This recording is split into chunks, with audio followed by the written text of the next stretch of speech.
We've learned quite a few calculus, including differentiation of functions by various different techniques, which I'm sure all of you have more or less understood by now, and also been able to apply in all the sheet questions as well as the questions from the module that I've asked you to solve so far. And in the last lecture, we've also started looking at how to apply the concept of rate of change or the value of the derivative of a function in understanding the behavior of the function. Yes, Nishchay, you have a doubt? Sir, I did not get question number 3 from the assignment you shared last. The fourth assignment, right? Yes. Yes, I will discuss some of those questions. Okay, I have also sent you some hints and the answer keys. Okay, but I will discuss some of those questions today. All right, so let's move on. Let's start the lecture. So we will today mostly learn further about the application of derivative, both in terms of behavior of a function in general. So how we use it to understand the nature of the function, where it's increasing, decreasing. And in particular, today we'll learn about maxima and minima of a function. Okay, as well as the general type of applications of differentiation as a rate measurer that we've been discussing in physics so far.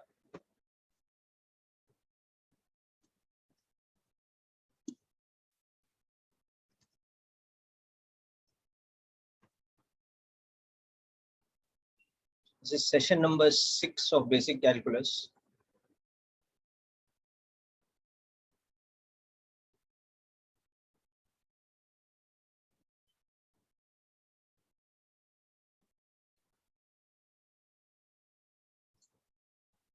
Okay, so quick recap. What we learned last time is that if we have a function y is equal to fx and the rate of change or derivative of the function is f prime x, and we saw that f prime x being greater than 0 for a certain interval implies that the function is increasing in that interval, whereas f prime x being less than 0 or negative for, let's say, another interval means that the function is decreasing in that particular interval. And this was pretty simple to interpret if you just keep in mind that the value of the derivative at any point is nothing but the slope of the graph, or it is the slope of the tangent to the graph.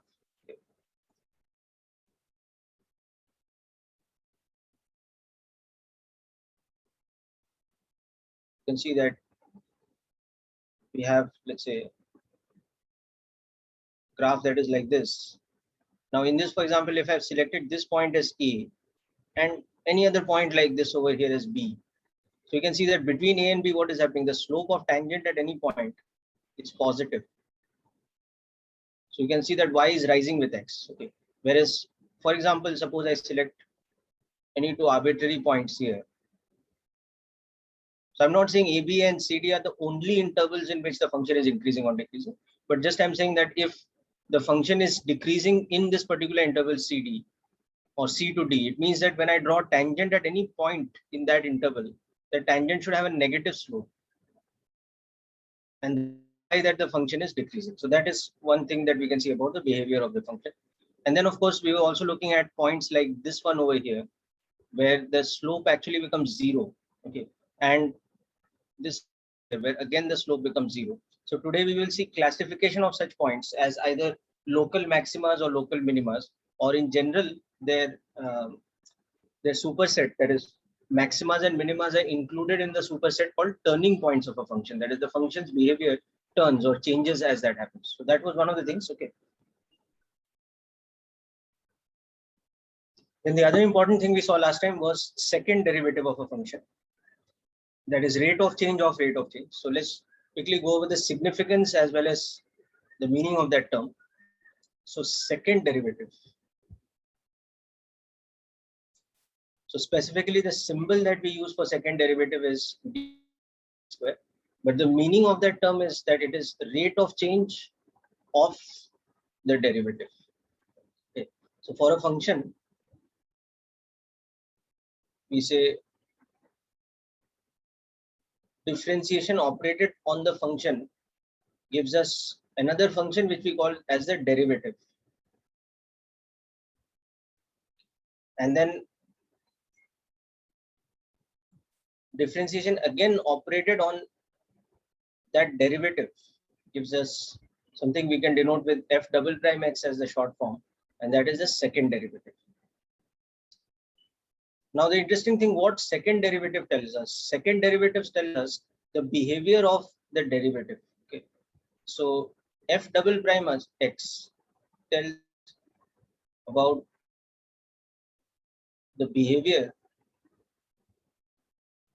of f prime x, or the first derivative itself. So by default, we call the first derivative as the derivative also, but more specifically, we can say it as the first derivative. Okay. So what we mean by the second derivative giving us the behavior of the derivative is that if we have a function, so again, the interpretation we'll think in terms of graph. Okay.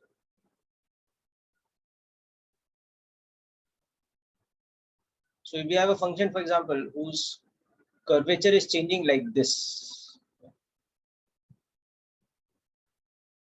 then by just looking at this graph, we can understand that for the function y equal to fx, not only y is increasing. Okay. So definitely you can see here that y is increasing because the derivative at any point is positive, or the slope is positive. But also if you compare increasing in value of x, what is happening to the slope is increasing. So you can see in this case, f prime x is positive, first of all. So that is showing x is increasing. But you can also see that f prime x itself is increasing. That's the nature of the curvature of this graph. In this case, you can see that's happening. So what that tells us that f double prime x is positive. That is, second derivative is positive. Okay. Whereas as opposed to this, if the graph of the function had a curvature which was like this was y equal to fx. Okay. Now again, you can see that y is still increasing with x. Okay. So fx is increasing. F prime x is positive. But if you look at the nature of f prime x, how it is changing, it is decreasing. So the derivative itself is decreasing, which means that in this case, the second derivative will be negative. So we'll take lots of examples to illustrate this point further today. Okay. So just like you have these two functions, you can, these two shapes of a graph, you can also have a shape, for example, of a graph which is like this. It could be a decreasing function with an increasing slope, which would be like this. Okay. Or it, with a changing slope. So here you can see that if this is the graph of y is equal to fx, then at any point the tangent is having a negative slope. Whether you see here or here, you can see it's having a negative slope. The function is decreasing and derivative is negative at all points. But we can also, what's happening? The derivative is becoming steeper, but it's a negative quantity. No? So like, for example, if the derivative here, the slope of the tangent at the first point over here, if the slope is, let's say, -3 over here, then by the time we come here to this tangent, the slope of the tangent might have become -5. So this is steeper than this one. But in terms of numerical value, the value of -5 is less than -3. So what is happening? The slope is actually decreasing. So you can see that f prime x is decreasing, which means that in this case, f double prime x will also be negative. Okay. Whereas if you visualize a graph like this one, now this graph you will see has the other type of property, that the function is decreasing, but the slope is increasing. So that means second derivative is positive. So here, if this again represents the function y equal to fx, now you compare the tangent drawn at any 2 points, one after the other. So you can see both the tangents are having negative slope, but if this is having slope of -5, then they should have slope of either -4 or -3 or -2 or something like that. So in this case, the slope is increasing, though the slope is negative. Excuse me, sir. Yes, sir. Sir, you said that the function is decreasing, but the slope is increasing. Yes. So in the right-hand side bottom graph, why have you written f prime x is decreasing? In this one, no? Okay. Yes. So why it's decreasing? No? See, the curvature of the slope, no? If you see, the curvature of the function's graph, we look at it in more detail. It's something like this. Okay. So if it is something like this, you can understand that the function itself is decreasing, because Yes. as y is increasing, I mean, as x is increasing, y is decreasing. So we know that f prime x should be negative, Yes. because function is decreasing. But now if you check the values of f prime x now, that how they are changing, they are all negative. Here also the slope is negative. By the time we come here, the slope of the tangent is still negative, but it is a larger negative value now. Oh, okay, sir. Got it now? So for example, if the slope here is -5, sorry, the slope here is -3. I just took an arbitrary example. Then by the time we come here, the slope should not become like -2 or -1.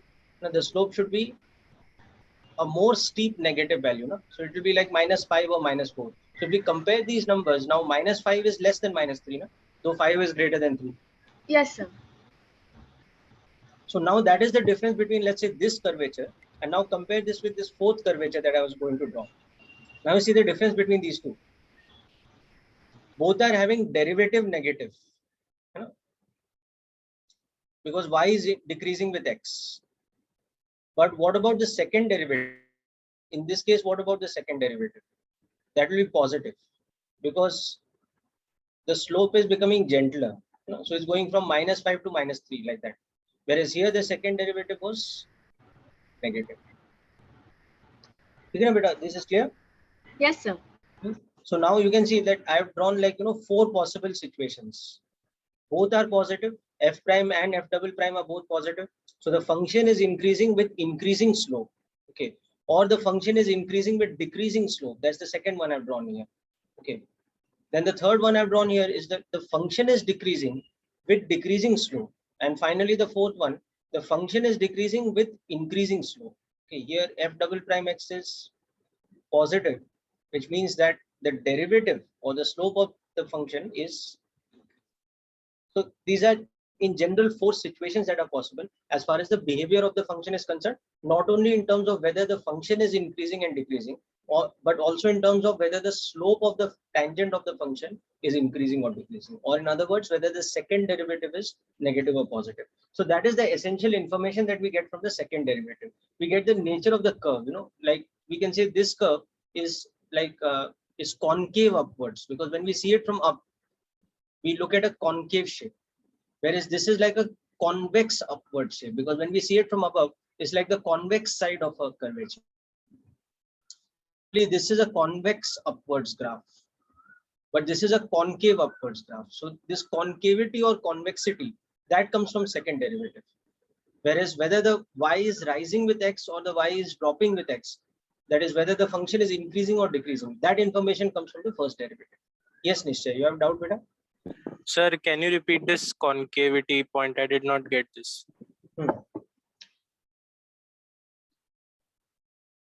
Sir, I got disconnected. So could you please repeat what you did last 5-10 minutes? Okay, I'm recording the lecture, beta. So if anybody gets disconnected or you have some connectivity issues, now you can just revise it, the part that you missed out later from the recording, right? So concavity and convexity, it's like if we have a shape which is like this, it could be a complete shape like this, or it could be part of this shape like this. Okay. Then when we see it from this side, this is called the concave side. And the easy way to remember it is like, it looks like a cave. So this side is called the concave side, and this side is called the convex side. Like you've seen for convex mirrors and concave mirrors, huh? Right? This point is clear, no? Okay. So now if a function's graph is a curve like this, let's say, okay. Now in this curve, which side is concave and which side is convex? Sir, down, concave, up, concave. So this is concave side and this is convex side. So in words, how I will describe this shape? I will describe this shape as convex upwards, because when I see it from upwards, it looks to be convex. Understood the point? Huh? Yes. Whereas if I draw a graph which is like this, now it's got the opposite behavior. Now from upwards, it is concave. Okay, from downwards, it is convex. Yes. Seeing it from below, it appears to be convex. Seeing it from above, it appears to be concave. Okay, so that is the description of the shape. But now calculus wise, what I know the difference between these two. This one is one where the slope is decreasing. So second derivative should be negative. This Negative. one is where second derivative is negative for the function y equal to fx. But this one, for the function y is equal to f, the second derivative is positive. So ultimately, what information the second derivative is giving me? It is giving me information about whether the shape is convex from above or concave from above. Understood? No? Yes. Okay. So So can we generalize this? Sorry, come again. So can we generalize this as a rule that if the graph is convex, then the second derivative will be negative? Yes, exactly. We can do that. Okay. So basically, whether the function is increasing or decreasing in both the cases. So now let us draw a graph of a function which is convex upwards, but having both the behaviors. That is, in part of the graph, the function is increasing, and then part of the graph, the function is decreasing. Now, if you look at this function, you can say something very interesting about it, that as far as this derivative is concerned, it is switching. It's not positive throughout, it's not negative throughout. Now, if this point is, let's say, C, and this point is A, and this point is B, then you can see that A to C, for x belonging to A to C, what about the derivative of the function? It's positive. So that means what about the function itself? It is increasing. Okay. But then you switch to C to B. What about the derivative of the function? It has become negative. So the function is having that kind of behavior, that it rises first and then it drops. Okay. But the interesting thing about the same function, if you look at the second derivative, okay, here also what's happening, the slope is decreasing. Okay. Here also what's happening, the slope is decreasing. So because it is convex upwards now. So what that is telling us, that the second derivative is negative throughout. Okay. For all x belonging to A to B. Okay. Whereas if I, for example, have a graph which is So like how this. is the slope decreasing in the second part? Is it Because same becoming thing, steeper? again, -3 is less than -2. Na? That's why. You understood, na? Oh, okay. Whenever it goes downwards, it'll Ah, decrease. correct. Okay. No, that's the thing you have to be careful about. The steepness of the slope is increasing, but it's a negative value. Na? So that's why, na? As a number, the slope is decreasing. The slope shouldn't be regarded by the sign of it, because It should be regarded better, because there's a difference between a slope being -2 and a slope being +2. Na? They are two different rate of changes altogether. You're getting my yes, point? sir. Na? Yes, Na? sir. So when we write the derivative of a function dy by dx its value, the algebraic sign is equally important. Na? Okay, sir. Yes, sir. So from that point of view, when we apply it in, like for example, velocity versus time graph having a negative slope is a lot different compared to a velocity versus time graph having a positive slope. No? Like that as well. Yes, Janvi. So if I displace this curve to any other quadrant, everything else will change, right? Except for the second derivative. Even second derivative is changing better, but its value is negative everywhere. Yes, sir. The nature will remain the same, right? Nature of the derivatives. Okay. Now, yes, Nishya. Sir, can we find the double second derivative of an expression other than a function? No, see, the idea is, second derivative is ultimately what? It is a rate of change only, no? Yes, It's sir. rate of change of rate of change. So rate of change is an operation that only applies to a dependent variable. Na? If something depends on something else, only then we can talk about rate of change. Okay, sir. Understood my point, Nisha? So we will not talk about other expressions other than functions, right? See, Where we in will that have sense, what you can say, that if two things are not related by a function, what can they be related by? Either they are unrelated to each other. yes. So in that case, there's no question of rate of change, or they are related by some kind of a general expression which does not come in the category of function. Like, y square is equal to x is not a function, because it is y is equal to plus minus root x, right? Yes, sir. So in the case of an expression like that, we can divide it into two functions. So you can say that y square is equal to x, is like a combination of two functions, that when y's value is positive, it should be described as y is equal to root x. And when y's value is negative, it should be described as y is equal to minus root x. So there are two separate functions which are contained in that expression. Y square is equal to root x. I mean, y square is equal to x, right? Yes, sir. So each of those functions will have its own set of derivative and second derivative, its own graph like that. You know? Okay, sir. Okay. So anyhow, at our level right now, we need not worry about that. You know, that's more something that maybe you think of from a pure mathematics point of view. Here, like we are most concerned with the applications of firstly the concept of functions in physics, and then from functions the concept of rate of change, then from rate of change second derivative, behavior of the function, and all that. So we are always sticking to this. Okay. Now you look at this kind of a shape, okay, which is either like this, or let's say, you know, second part of the graph is coming down like this, but in between something else is happening.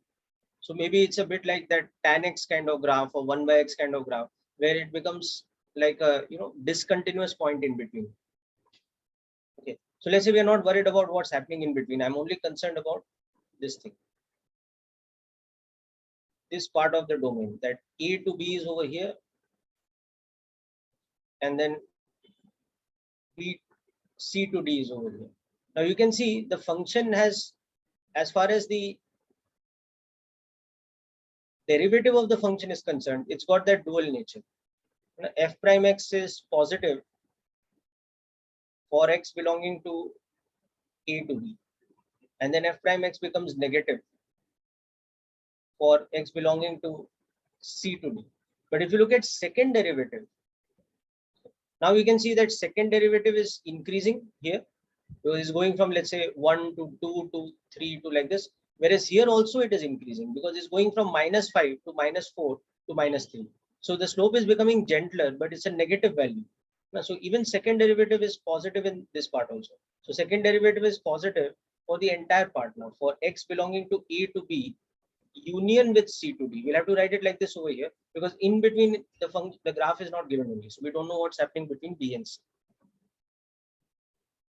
Okay, so again, you can see the reason why that is happening is because this is concave upwards. This is concave upwards.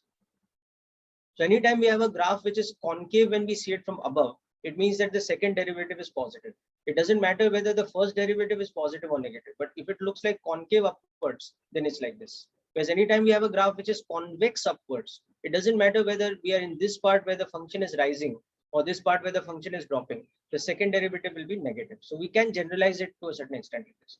In fact, we can, I mean, fully generalize it like this. All right. Yes. Okay. So with this basic recap and like bit of further analysis, let's come to the worksheet first. So we will do some discussions of some questions from worksheet 4. Yeah, somebody had a doubt in question number 3, was it? Yes, sir, me. Okay. Anything before that, anyone? Okay. So let's let me just give me a moment. I'll share the worksheet. Sir, in fourth one, I'm just asking, we will take tan theta and then differentiate it, right? Yeah, let me just open the worksheet so that I can recall what the question is. Just a moment. Yeah, so here we are. So question 3 and 4, right? Sir, 3, I have a doubt, but in Yeah. fourth, I'm just asking, we have to differentiate tan x, right?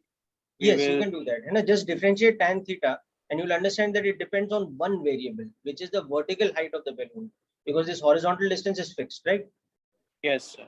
Okay, now see in third one, actually we can take the question a little further also. We can ask not only that whether, you know, this is moving away from or towards the person, but we can also find the speed at which, you know, the tip of the shadow is moving, okay, or towards the person or towards the wall or whatever. So for that, what we have to understand is that because the person is moving, we have to take this distance as a variable quantity. So let's take this as x. Okay, so let's take this distance where the person is located with respect to the wall. That distance is x. Okay, So now we can see that since this speed is 0.5 meters per second, so we can see that at t equal to 0, when we are starting our experiment, x's value is given to us as how much? It is given to us as 10 meters, right? It's 10 meters from the wall. But x is changing with time. So dx by dt, or we can also write it as delta x by delta t because it's uniform, is equal to minus of b. Why minus? Because x is decreasing at that rate. So this is equal to minus of 0.5 meters per second, right? So this must be clear, I hope. Okay. Yes. Now, next, let's take the distance between the shadows. I mean, the length of the shadow. Let's take that as another variable y. You can take it as anything else you like. You can take it as x1, x2 also. But I've just taken it as y. Okay. So if x is changing with time, y will also change by time, because what is happening is that at any point of time, if you look at these two triangles, ABC and sorry, let's say DEC, they are similar triangles. Yes. So this is the best way we can relate them. So, you know, this is again that kind of constraint relation kind of problem. What is the constraint over here? That the person's height with respect to the tip of the shadow and the lamp's height with respect to the tip of the shadow, they are forming two right angle triangles which are always going to be similar, because this angle is always going to be the same. So in another way, you can say that this is the constraint, that the angle subtended by the person's height DE at this point C and the angle subtended by the whole lamppost height, which is 5 meters at this point C, they will always be the same. That angle is changing with time, but that angle will always be same. At any instant, whatever angle the lamp AB is subtending at the point C will always be equal to whatever angle the person's height DE is subtending at the point C. So that is like the physical constraint that we have of the problem. So that physical constraint now translates into this thing, that the two triangles formed by them are similar. So we can always apply this relationship between them, that no matter how x and y change, they will always have this relation, that for the larger triangle ABC, base, that is x plus y, okay, upon perpendicular is equal to, for the smaller triangle, y divided by. So you can see that there is this relationship between them, that x by 5 is equal to y into 1 by 2 minus 1 by 5. So x and y always have a certain ratio. Okay, that x by y will always be equal to, this will become 5 divided by, or 5 into 3 by 10. Okay, so this will become 3 by 10. So x is to y will always be 3 is to 2, no matter how much x changes to. Right up till the point that the person comes and crashes against the lamppost, x and y will have this relationship. Okay. Now, if you see what the first part is asking, now we already know that dx by dt is this negative quantity. Okay. So now from this we can see that y is equal to how much? Y is 2/3 of x. So if y is 2/3 of x, it means dy by dt is 2/3 of dx by dt. So that is the rate of change concept. Okay. So if dx by dt is minus this much, dy by dt will be equal to how much? Minus of 1 by 3, or 0.33 meters per second. Okay. So that means if the distance between the person and the lamppost, that is reducing at the rate of 0.5, then that means the distance between the tip of his head shadow and his foot, that distance y is increasing at what rate? 0.33 meters per second.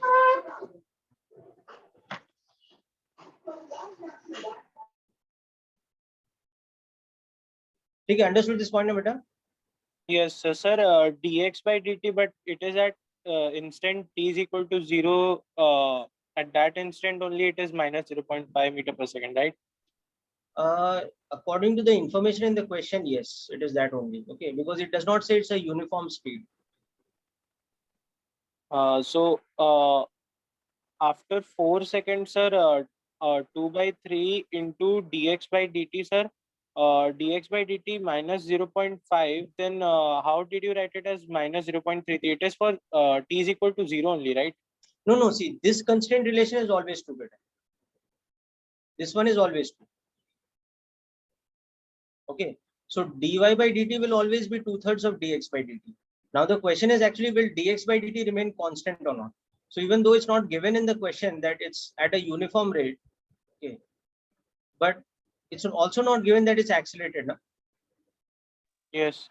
Acha, chalo, even if I assume that it's a variable speed, but he's moving towards the wall, so dx by dt has to be negative.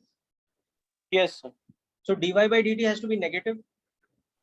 Yes, sir. So at least one thing I can say is that y is decreasing because x is decreasing. Yes, sir. Okay, so if x and y are both decreasing, you can see the distance between the point E and C is definitely decreasing always. Yes, sir. So the first part's answer is always that it's moving towards the person. Okay, sir. And again, if y and x are both decreasing, then the distance between B and C is also decreasing only. Yes, sir. So that means the distance of the tip, that is C, with respect to the lamppost, which is B, that is also always decreasing. Oh, okay, sir. So that is a simple. So this question was not so much calculation based. I mean, we didn't have to find out the rate at which it's changing. We just had to comment whether it's towards or away. So both will be towards, because you can see logically here that x and y have a fixed ratio. And because the person is moving towards the lamp, even if the speed had not been given, it's just given that he's moving towards the lamp. That means x is decreasing, which means y has to decrease. So that means x plus y also has to decrease. Yes, sir. So I actually got confused that we have to solve this Numerically. Then, so now yes. see, if I have to solve this numerically, then I will just add the thing that it is a uniform speed of 0.5 meters per second. Okay, no? Yes, sir. Yes, So sir. if it's a speed, now you can see that the answer to the first part will become this one. It will become dy by dt.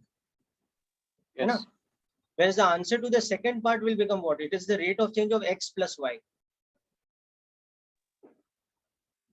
Because the total distance between these two is plus s.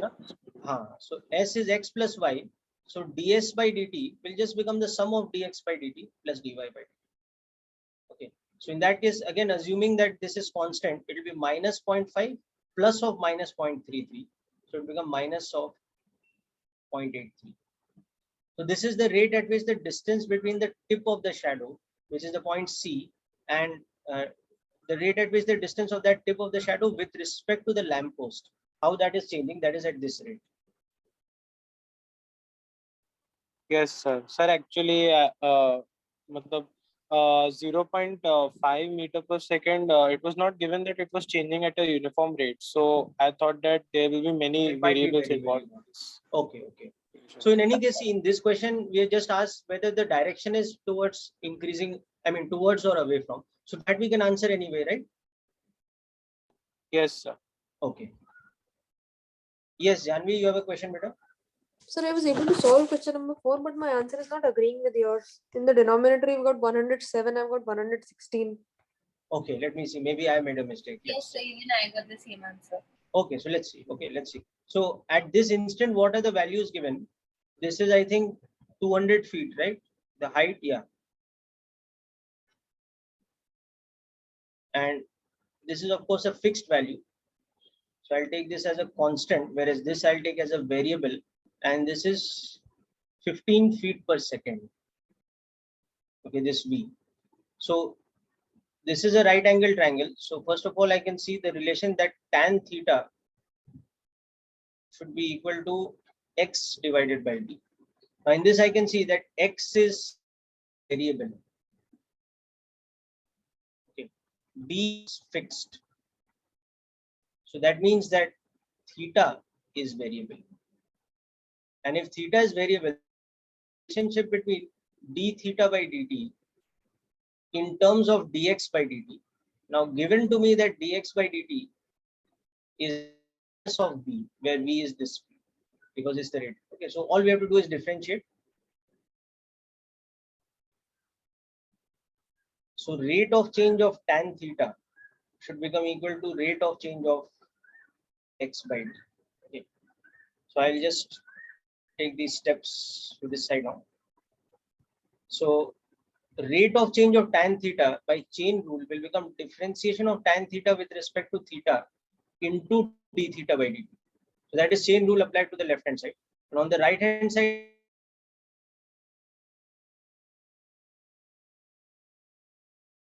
capital D x square theta d theta by dt is equal to 1 by d into dx by dt. So now substituting, we'll get d theta by dt as cos square theta plus of v. Now this is what we'll have to substitute. Now in this triangle, at the particular instant that we're talking about, at this particular instant, what is the value of theta? So you can see this triangle is a 2, 5, root 29 type of triangle. So the ratio of these sides, if this is 2x at the moment, this is 5x, or let's just say it's 2:5 ratio. So this side is how much? Root 29. So cos theta is how much? 5 by root 29. So cos theta's instantaneous value is, okay, so this will become 25 by 29. Okay.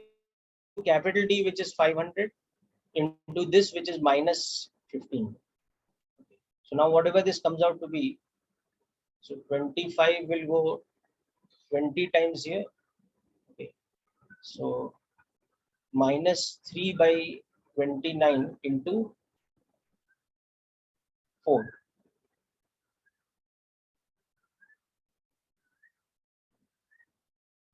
Yes, sir, 116. Okay. So that was a calculation mistake on my part. Yeah. Per second, no? So this is per second, and when we say an angle is changing per second, it means it's changing in radians per second. Okay, because 1 radian is 1 meter by 1 meter, right? Yes. Yes, sir. So Sir, the can you d theta. explain this question again? Okay, we'll go through this again.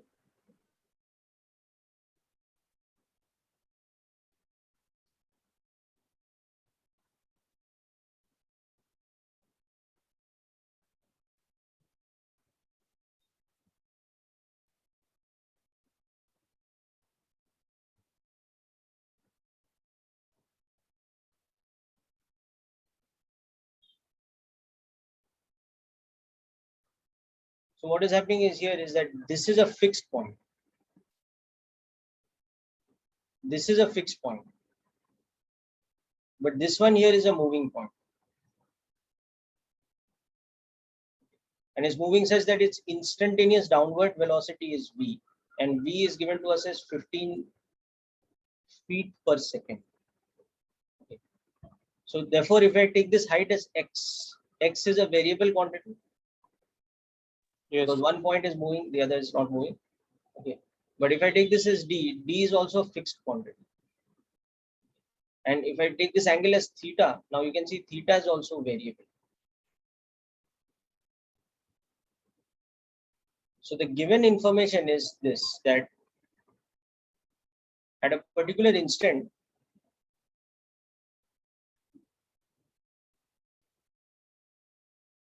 this is the case when in general, so at some particular instant of time, let's say t, this is what these values are, whereas capital D in general is 500 feet. So we want to find from this the rate at which the angle of elevation is changing. This is the angle of elevation theta. Okay, so meaning of the question is clear, no? Yes, sir. Okay, so what is happening is, see, now from this diagram we can understand that dx by dt is minus of v, because this point is coming closer to this point with the speed of v. So x is reducing at the rate of v. So this statement is also clear. Yes, sir. Okay, so how to find d theta by dt? So I've got relationship of x with respect to time, and I want relationship of theta with respect to time. So I have to find theta as a function of x basically, so that I can find d theta by dt by using chain rule. Okay. So rather than find theta as a function of x, let's use trigonometry. So in trigonometry, you can see directly the easiest way to relate these two is tan theta as x by d. Yes. Okay. So now I want to find d theta by dt. So let me differentiate on both sides with respect to time. So differentiation of tan theta with respect to time is equal to differentiation of the right hand side, which is x by d with respect to time. Now this step is clear? Yes, sir. I did it in a different way. I took d tan theta is equal to x, and then I differentiated it because then it So will it's the same be. thing. But actually, there's no difference between this statement and saying that x is equal to d tan theta. So here also you do the same. Dx by dt is differentiation of d tan theta with respect to time. So next step you will take the d outside, but you are still ending up differentiating tan theta with respect to time. No? Yes, sir. So you can see that this is exactly the same as this statement. There's no difference here. But now the thing is, how do we proceed from this statement further? So to proceed, we have to use the chain rule to differentiate tan theta with respect to time. Whether we are at this step here or we are at this step here, we have to use the same thing, that d by dt of tan theta is the same as differentiation of tan theta with respect to theta into d theta by dt. It's the same thing. Yes. So this is the chain rule step. This is the critical step. So this should be equal to, now on this side we don't have to use chain rule because capital D is just a constant and we directly know dx by dt from above. Yes. So this becomes sec square theta, which you know as a formula.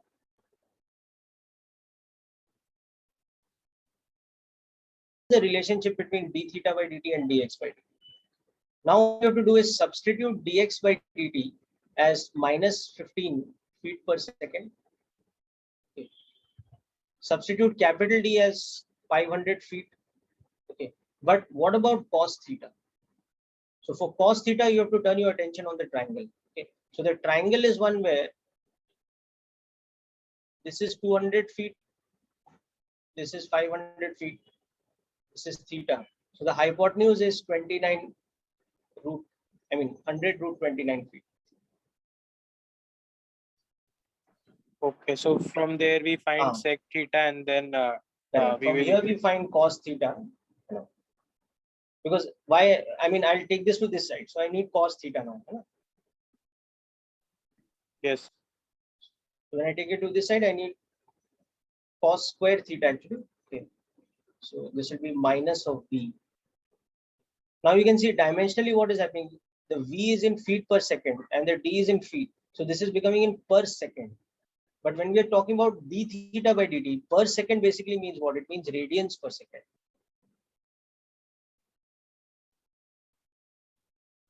Achha. Okay. So that means theta, if theta is changing, we will write it always in terms of radians, right? Yes. We can convert it to degrees per second by using the factor that pi radians is equal to 180 degrees. Okay. But when we are using SI units here, so in terms of units, we are getting per second, because this is feet per second divided by feet. Cos square theta is a dimensionless quantity, right? Yes. So per second for an angle means what? Basically, it means radians per second. Because 1 radian is 1 unit divided by 1 unit. It's like 1 feet by 1 feet or 1 meter by 1 meter. Okay. So it's 1 radian per second. Means if in denominator we have a second, then it will be radians, right? Because that is unitless quantity, right? Yes, exactly. Because radian is a unitless quantity. Right? And moreover, Yes. 1 radian is just the number 1, because it's the ratio of an arc to radius which are of same length. Yes. Right?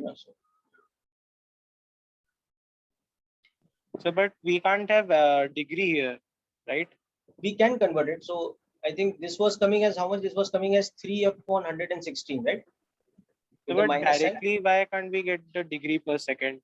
I'll tell you why. Not well. Okay, so this is radians per second. Okay, now if you have to convert this to degrees per second, see, the thing is, you have to understand what is 1 radian. It's actually just 1, because radian is defined as the ratio of arc of radius. Angle in radian is this. This is in radians. Okay, so 1 radian is actually a unitless number 1. You understand? Yes, sir. But then 1 radian in degrees is how much? 180 by pi. 180 by pi. So here, basically, when we say it's per second, it is like 1 per second. So that 1 is what? That is 1 radian. So we cannot have it directly like degree per second, because we are considering here a unitless quantity, and Yes, degree is exactly. in unit. Correct. Okay. Okay. Okay. So if we have to convert it to degrees per second, we have to now multiply this by this factor. 3 upon 116 into 180 by pi. So this will become in degrees per second.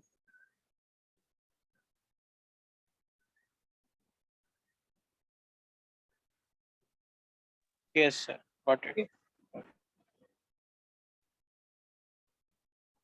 Yes, Sir, Janvi. Yes, Abhinav. sir, I did not get question 6D. Okay, I'll come to that also. Yes, Janvi.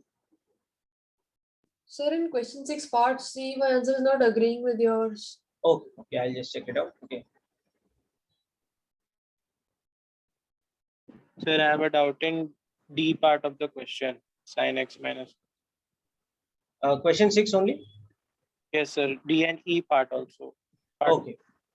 Yeah, Abhinav, your doubt was in which part? B part. Sir, 6D. D, last fourth one. Yes, sir. Okay, okay, I'll come to that.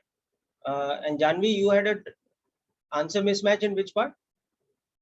Sir, C. C. Okay. So I'll explain both of these. These are both interesting examples. Okay. And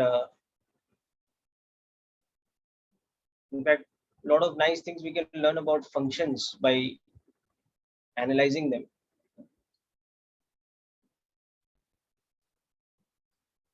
So we have the function y is equal to x plus 1 by x. Right, that was the C part. So what we have to do now is we have to find the interval in which the function is increasing or decreasing. Okay, so we have to start with the derivative of the function. General method is what, that given a function y equal to fx, first step is find the derivative of the function. Okay. And then apply the concept that f prime x is positive when the function is increasing and f prime x is negative when the function is decreasing. So basically we have to solve these two inequalities. So let's start by finding the derivative of the function. So that is 1 minus 1 by x square. Yes, right? sir. Yes. So now if dy by dx is positive, it implies that 1 minus 1 by x square should be positive. Okay. So one way of writing it is that x square minus 1 by x square is positive. Okay. Now, even before we start the problem, we should understand one thing here, that here x should not be equal to 0 because then y is not defined. So we should only take, so basically a domain, that is the values of x which are valid over here, is basically this set. It is minus infinity to 0, but open bracket, union with 0 to infinity, not inclusive of 0, or it is x less than 0, union with x greater than 0. Again, so immediately you can see that whatever value of x I take within this domain, here the denominator is always positive. So the condition for the whole fraction to be positive is that x square minus 1 should be greater than 0. Or again, x minus 1 into x plus 1 should be greater than 0. Yes, sir. So that means x should either be less than minus 1 or x should be greater than 1. So dy by dx is greater than 0. Finally, we get for x belonging to the interval minus infinity to minus 1 union with 1 to infinity. Okay, Janvi, this is clear now?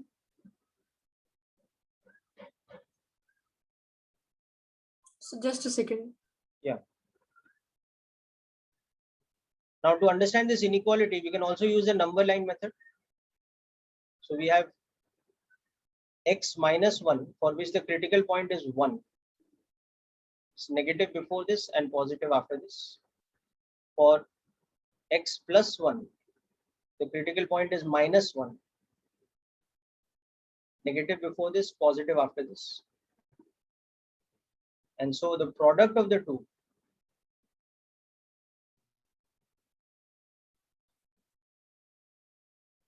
should be positive here, negative here, and positive here. That's why we have this. For Sir, I got it. Sir, I made a mistake in the wavy curve method. I forgot to take that x is equal to 0, right? So the Okay. power is an even. Huh. Sign should not change. Right. Okay. So this is one way of expressing it. Now another way of expressing it is that, see, dy by dx was 1 minus 1 by x square. So when I'm solving for dy by dx greater than 0 or less than 0, whichever, I can also write the inequality like this. Okay. So directly I can say that 1 is greater than 1 by x square, which means that x square is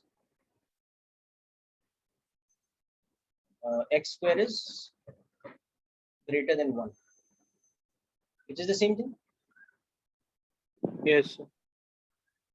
It's just a matter of solving how we are going about it. Okay. And similarly, for dy by dx being less than 0,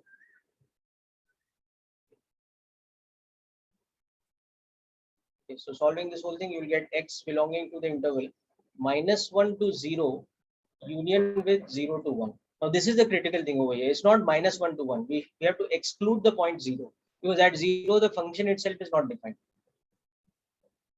So we can do this, right? -1 to 1, then minus including bracket 0. That We is can the also same. write this correct. We can write it like this, that this is -1 to 1, okay, and remove the point 1 from, remove the point 0 from that. Right. So these are just, technical ways in maths how to represent things. Okay.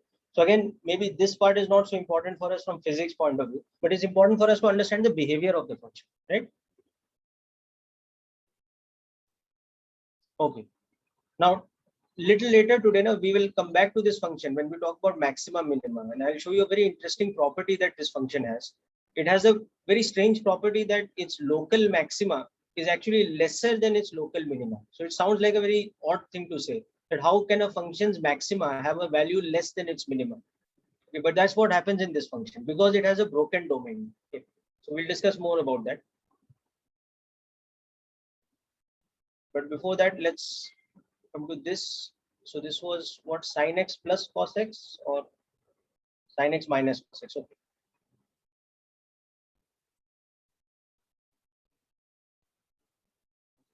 So I will do this right now with pure calculus method. Okay. But there is also a trick method in trigonometry. We will come back to that later. Okay. We can use a method of trigonometric relation by which we can actually reduce this term to a single sinusoidal term. Instead of a combination of sine and cos, we can reduce it to a single term of sine. But that's a trigonometry method. Okay, so I'm not discussing about that immediately. I'm coming to the calculus method. So again, now I want to find out when the function is increasing or decreasing. So first step, I find out the derivative of the function. So derivative of the function will be cos x plus sin x. Right, Abhinav? The same thing you must have got, right? Yes, sir. Now, for y to be increasing, the condition is that dy by dx should be greater than 0. So that means cos x plus sin x should be greater than 0. Okay. Now, this is something a little bit tricky because when you look in the entire domain from 0 to 2 pi, there are positions where both of them are negative, like third quadrant. So definitely this won't be satisfied there. Okay. There are positions where one of them is negative and one of them is positive, like second quadrant, cos is negative and sine is positive, or fourth quadrant, sine is negative and cos is positive. So there might be certain places where what is happening, sin x plus cos x is becoming negative, whereas there might be certain places where it's still positive, right? Yes, sir. And then first quadrant, of course, both sine and cos are positive. So entire first quadrant will be taken. Okay. So if I just go with that kind of logic, you can see that first quadrant, that is 0 to 90 degrees, okay, dy by dx is positive, okay, because sine is also positive, cos x is also positive. Yeah, that's okay. But when we come to second quadrant, that is pi by 2 to pi or 90 to 180, we can see that sine x is positive, but cos x is negative. Okay, so now there's a question mark, that is the sum of the two negative. So for example, if we take x equal to, let's say, uh,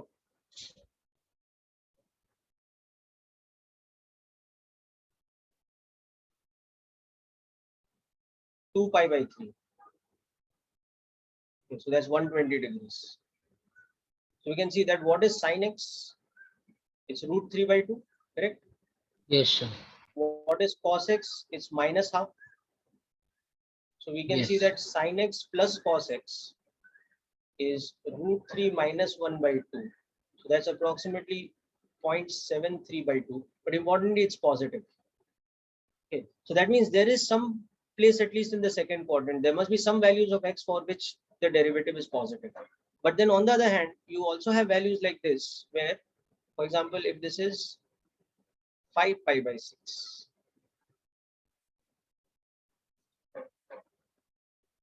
so that is 150 degrees.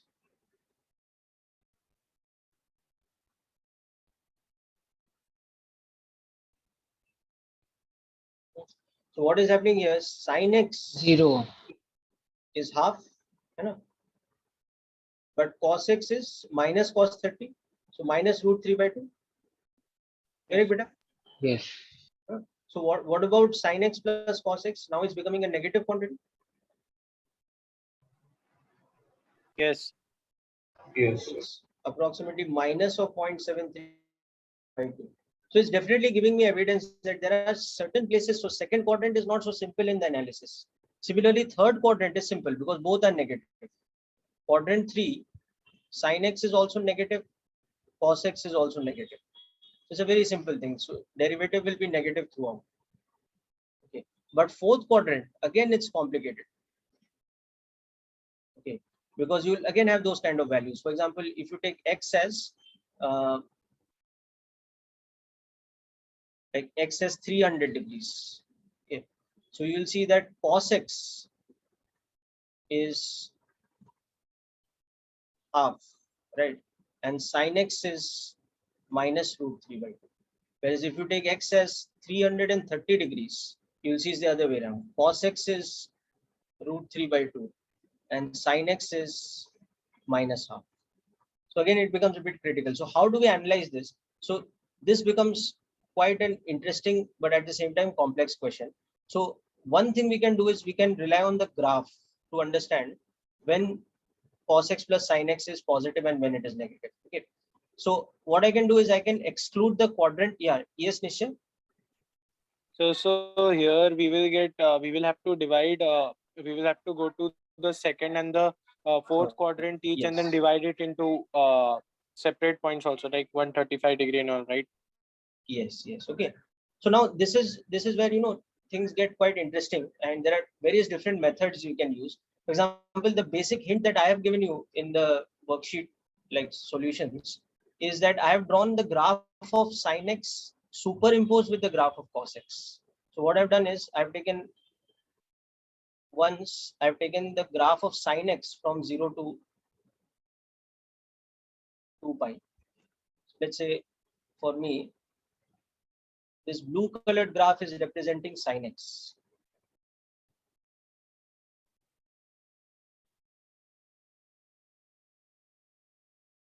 This is sin x.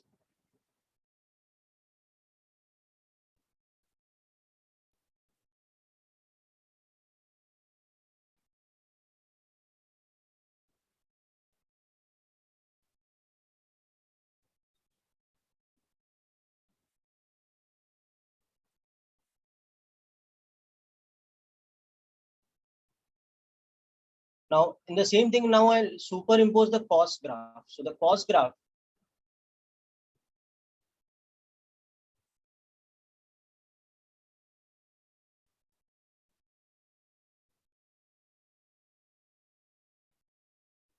is like this.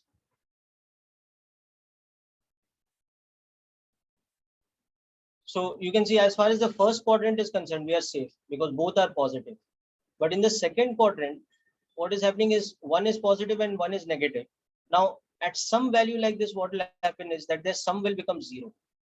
So what is that value going to be? It is going to be exactly 3 pi by 4, because this one's value will be plus 1 by root 2 and this one's value will be minus 1 by 2. This value here is pi by 4. Sorry, 3 pi by 4. So just concentrate on this part now. Okay, here. So for this part, x greater than pi by 2, greater than equal to, but less than 3 pi by 4, or this is 135 degrees and this is 90 degrees. So for that part, what is happening? Sin x is greater than equal to 1 by root 2. Okay, but cos x is also greater than equal to minus 1 by root 2. If you can see, the cos x graph is above this minus 1 by root 2 part. So from that we can say that sin x plus cos x is greater than equal to 0. Correct? Yes, sir. Yes. Okay. But now see what is happening right from here to this point now. At this point again, this is becoming 1 by root 2. Okay. And this will become minus 1 by root 2. That is the symmetry of these graphs. Actually. So this is the midpoint of these two. So 2 pi minus pi by 4. So that is 7 pi by 4. Correct. So what is happening for this interval now? X belonging from 3 pi by 4 to 7 pi by 4. Or in other words, from 135 to 360 minus 45. So that's 315 degrees. Right. So that's spanning in between the second and third quadrant actually. You know? So in that part, what is happening?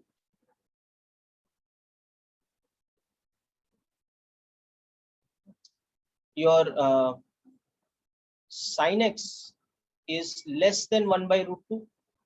Okay. And cos x is less than minus 1 by root 2. You can see in this part.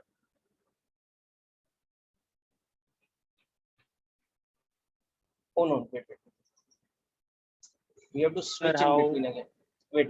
We have to switch in between again.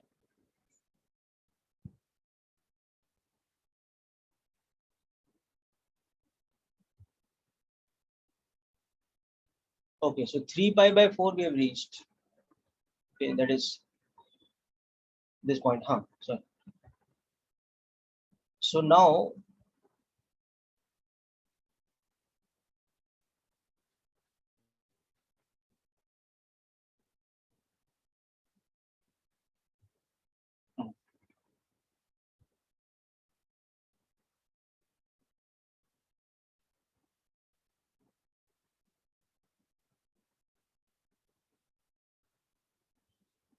We will have to go separately, right? 135 to 270, and from there. so let's do that only. Okay, so now let us look at this interval.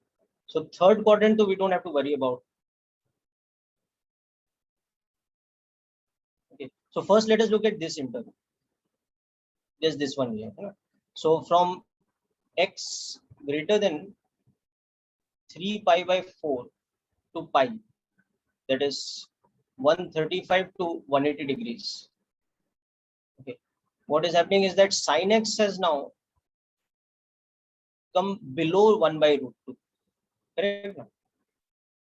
Okay. Whereas cos x is further below this point, that is minus 1 by root 2. So sin x plus cos x is negative. So this is the breakup of the second quadrant. So for our quadrant 2, what is happening? From 90 to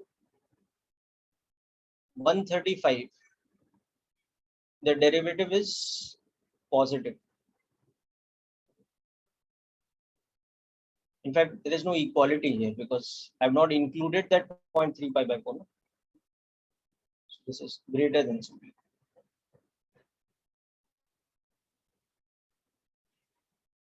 Okay. Whereas the second interval which I have chosen, which is 135 degrees to 180 degrees. Okay, which term is dominating? The cos x term, which is negative, is dominating. So the derivative is becoming negative. So this is your second quadrant's breakup. Okay, so this much is clear to all of you? Yes, sir. Okay. Now Yes, third quadrant we don't need to worry about because we can see both are negative. So Q3 is fine. Okay. F prime is negative. Okay. Just like Q1 was all right. Q1 was fine. F prime was positive. Now again, fourth quadrant we have to break up. So fourth quadrant में क्या हो रहा है? Now sine is negative and cos is positive. Okay. So if you look between this point 270 to this point 315, that is, if you look in this range here to here, right? So what is happening? So for our fourth quadrant, let me just try and organize this for us a little bit. So this part we are still dealing with the quadrant 3. This 3, this 3. Okay. Quadrant 2 tha, not 3.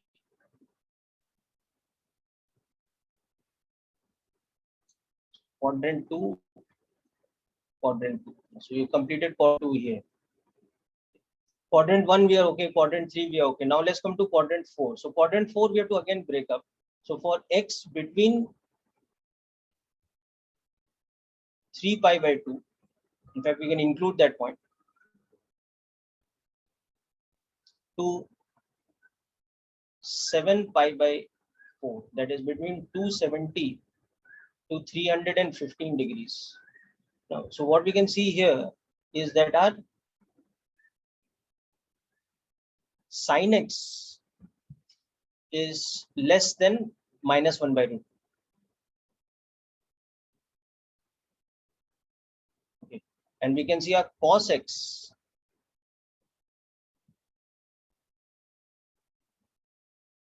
is less than 1 by root 2. So their sum is less than 0.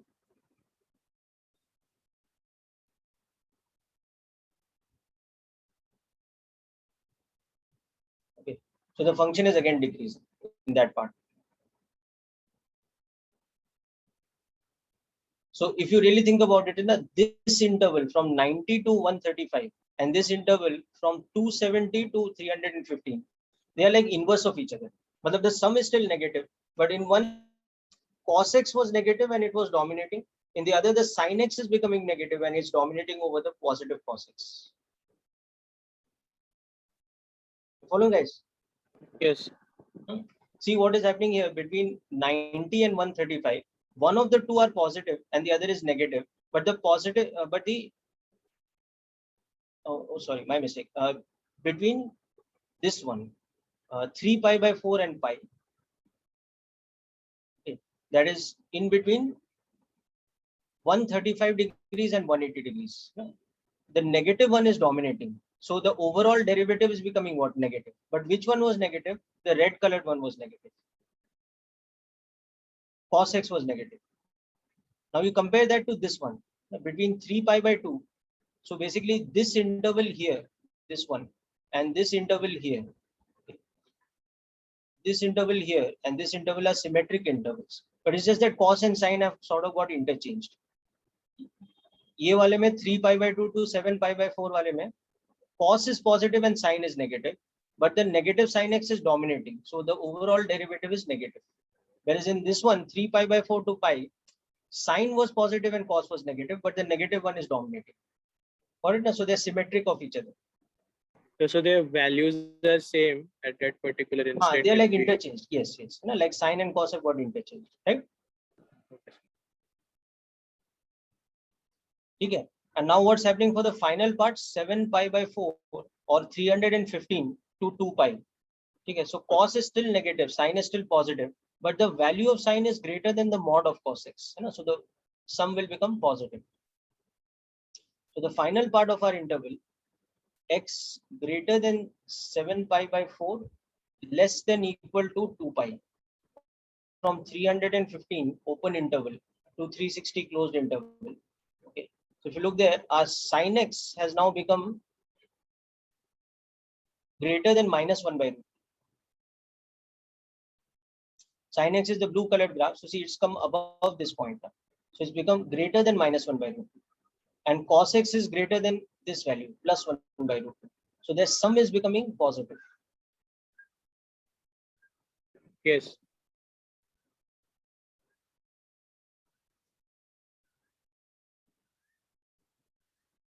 So, okay. So that's how our Q4 is getting broken up. Q4 में 270 से लेके 315 तक the function is decreasing. And then again 315 to 360, the function is increasing.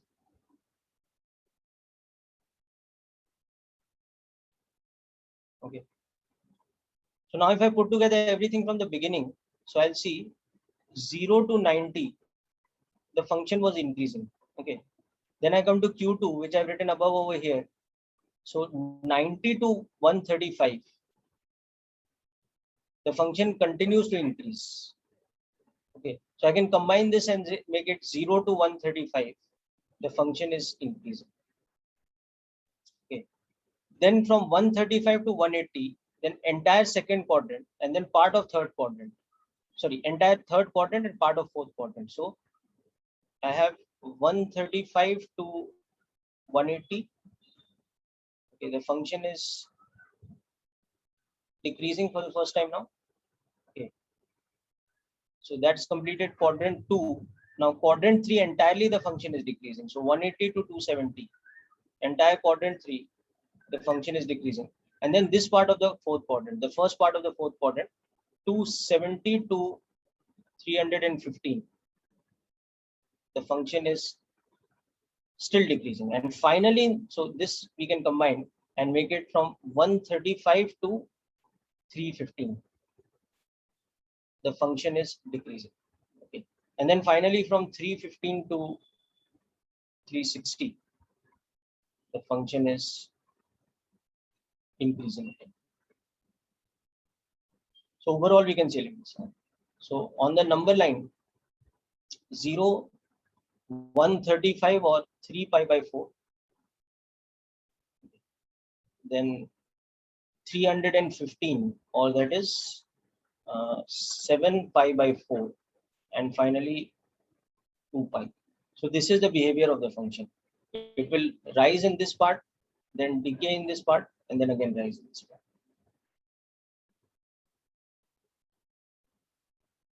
So hopefully later today we'll also be able to understand the maxima minima of this function if we reach that point, and we'll see how with the maxima minima's help and the analysis help from here, we can actually plot the entire graph of this function, sin x minus cos x. Remember, the function was sin x minus cos x, the derivative was cos x plus sin x. Right, so this is quite complicated exercise if you do it in this method. Okay, there is a way of reducing it using trigonometry. Many of you may be aware of that method, some of you may not be aware of that method, so I'll explain that also. Okay. But Abhinav, it's clear by this method? Yes, sir. Okay. Just go through this carefully, make a note of this if you want, or just make sure the points on the graph are very clear to you.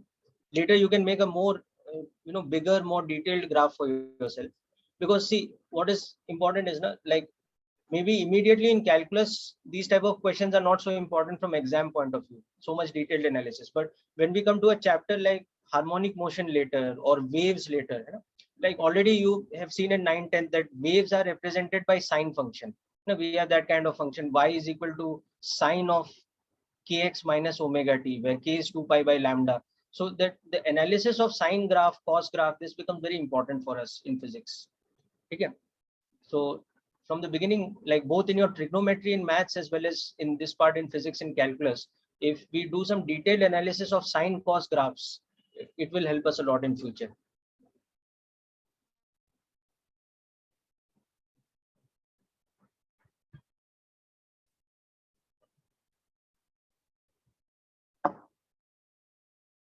So then E part, can you just give a gist of that question? Yes, I'll explain that also. Okay.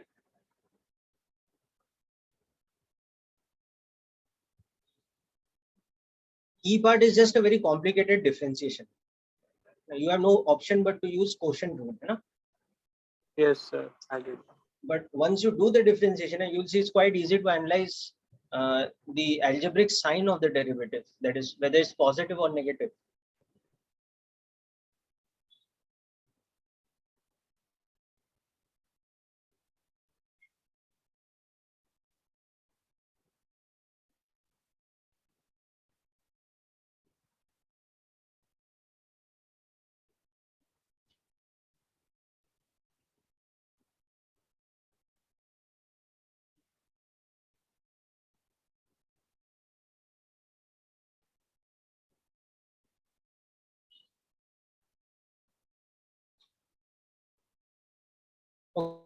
clear with this, Abhinav?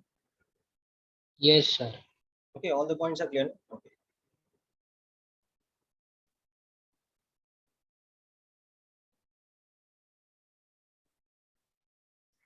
Okay, let's come to quick analysis of the E part. But before that, I'll just quickly relate another thing. In trigonometry, have you seen something like this, that if I have, let's say, x is equal to a sine theta plus b cos theta, where a and b are constants, then it's equivalent to saying that x is square root of a square plus b square into sine of theta plus something. Have you done this kind of equation solving in trigonometry yet? No, sir.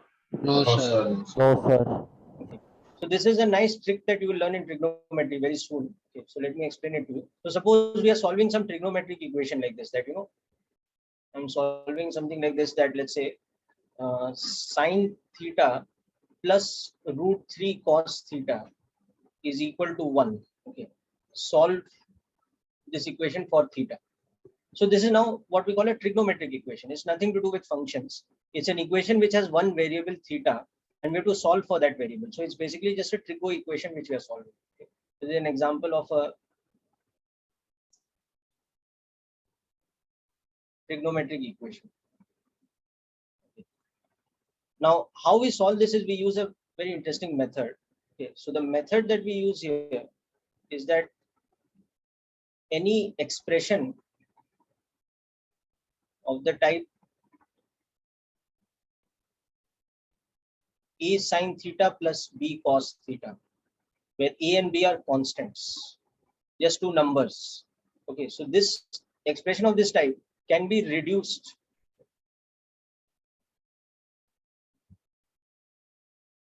to a single term. Okay. And that reduction is done by this manipulation. So how this reduction is done is, step 1, a sine theta plus b cos theta go, just multiply, divide by root of a square plus b square. So I'm not really doing anything. I'm just multiplying and dividing the expression by the same quantity. So I'm multiplying by 1. Okay. Then step 2, rearrange it a little bit and write it as a upon root of a square plus b square plus b upon root of a square plus b square. Whole thing into root of a square plus b square. So this is equivalent to this. Okay. So we can say that basically this is equal to a sine theta plus b cos theta. So that is further equal to this. Okay. Now you can see that if you think of this whole term as some constant alpha, and this as some constant beta. Okay. So alpha and beta are two constants such that the sum of their squares is equal to unity. See, a upon root of a square plus b square whole square plus b upon root of a square plus b square is unity, right? Okay. So what does this expression remind you of? That alpha square plus beta square is 1. What does this remind you of? Sine square theta plus cos. Sine square theta plus cos Theta plus cos square theta is 1. So further, let me assume alpha is sine of some other angle, like let's say gamma, because it's a constant. And further, you can see that alpha cannot be less than -1, cannot be greater than +1, because alpha is equal to a upon root of a square plus b square.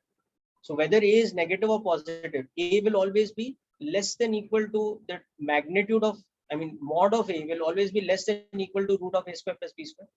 Okay, so that means a upon root of a square plus b square is between -1 and 1. So anything which is -1 and 1 will be sine of some angle or the other. Okay, so let's say that alpha is sine gamma. So immediately that means beta is how much? It is cos gamma. or let's inverse this. Okay, let's inverse this so that we can use the sine term instead of cos term. So let me assume beta is sine of gamma. So alpha has to be cos of gamma. There must be some angle gamma for which beta's value only is sine gamma. So automatically alpha's value will become how much? Cos gamma. So are we clear up to this step? Yes. Yes, sir. Okay. So now I can replace this whole bracket or alpha with what? Cos gamma. And I can replace this whole bracket or beta with what? Sine gamma. So now step 3, I can say that my original expression, which was a sine theta plus b cos theta, which is equivalent to this expression now, is equivalent to sine theta cos gamma plus cos theta sine gamma. Okay, where sine gamma is equal to beta, which was b upon root of a square plus b square.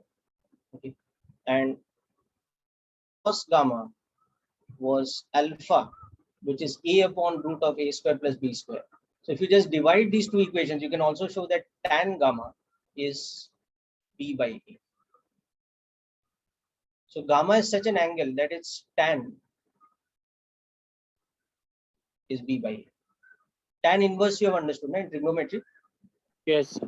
Okay, so now we have a formula. Okay, so now you can see that this expression is basically equal to what? It is further equivalent to sine of theta plus gamma. Yes.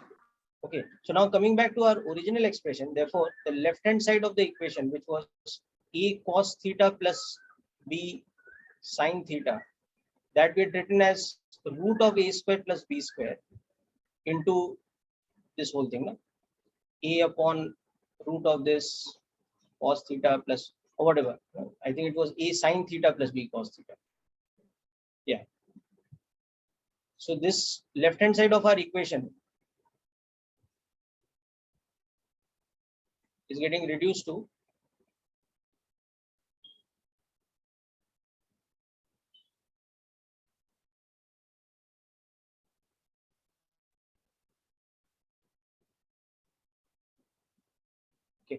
where gamma is equal to tan inverse of b by a. Okay. Just a moment. Somewhere along the line, I have dropped the root a square plus b square, which was there. Yeah, so there should be an additional root a square plus b square.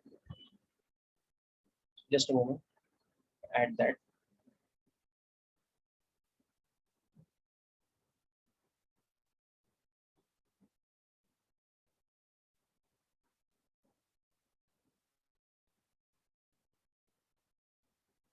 This whole thing is equal to root of a square plus b square.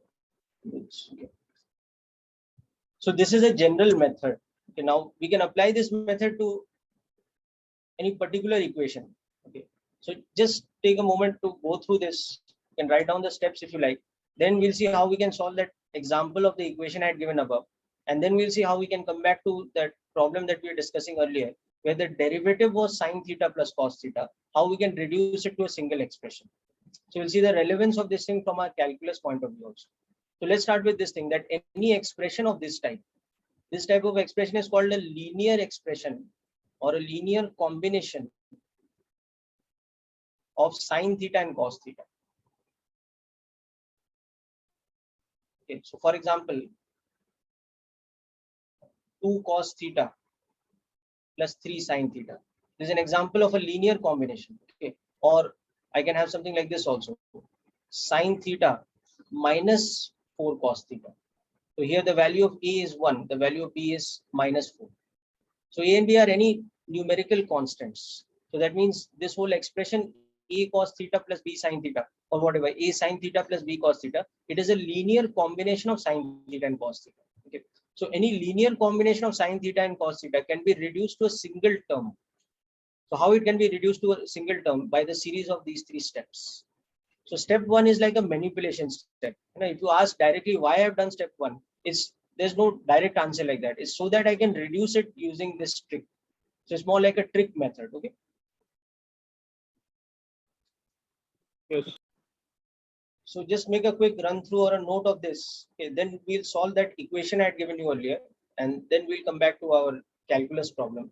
We'll see that in future for linear terms in sin x and cos x, we don't have to use a lengthy method. We can just use this method to understand where the derivative is positive or where it is negative.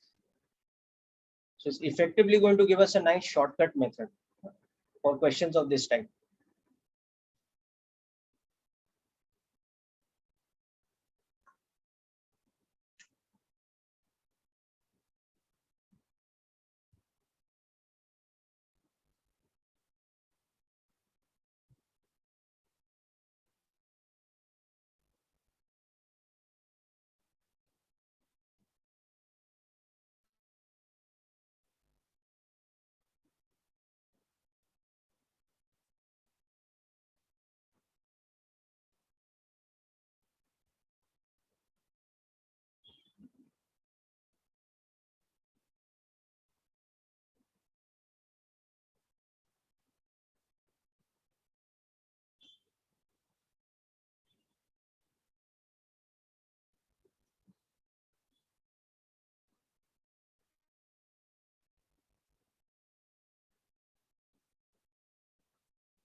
So could you please scroll up?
Okay, so this method of reduction of linear equations is going to be something very useful. Yeah, Janvi, can you hear me now? Yes, sir, I can hear you now. Yeah. So this method of reduction in for linear trigonometric equations is going to be very useful in both physics and maths. For example, in maths, you could have that type of question like the example I'd shown you. You are solving for a trigonometric equation. So you have to do this kind of reduction. So people, you have understood this method fully? Yes, Up to sir. this step? Up to this step you understood. So now the left hand side can be written like this. Sir, if we would have inverted cos gamma and sin gamma's value, then we would have got tan alpha as A by B, right? Yes, but then we would have also got, no, this would have been sin theta sin gamma plus cos theta cos gamma, no? Yes. So it would have been that kind of form, no? Sin A sin B plus cos A cos B. So that would have been cos A minus B. Yes, sir. So that's another way of expressing it. Okay. Yes, sir. That way, plus B cos theta can also be reduced to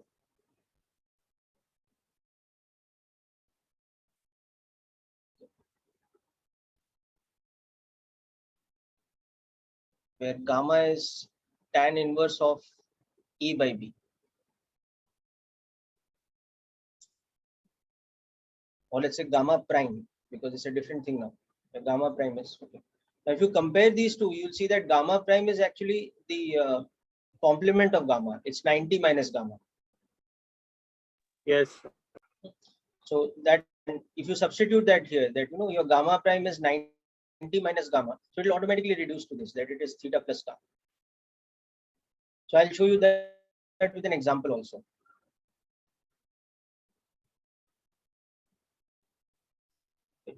So coming to our example that we had taken initially, I think we were solving this thing, that the equation example that we have taken was that we wanted to solve for theta, the equation that sine theta plus root 3 cos theta equals to 1, right? This was the expression. So what is it we are going to do? We are going to reduce this. So in the reduction, if you remember the formula, then directly you can use this, that a sine theta plus b cos theta is root of a square plus b square into sine theta plus gamma, where gamma is tan inverse of b by a. But even if you don't remember, you just remember the basics over here. So what is the step one? That you multiply, divide by root of a square plus b square. So here root of a square plus b square is square root of 1 plus 3, so it's 2. So you multiply, divide by 2.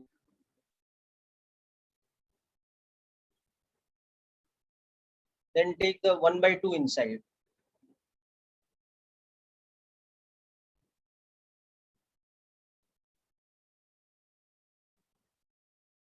Okay. 2 by 2. So now you can see that this is cos pi by 3 or cos 60, and this is sine pi by 3. This is automatically becoming 2 times sine of theta plus pi by 3 is 1. So that is telling me that theta plus pi by 3 is equal to sine inverse of half.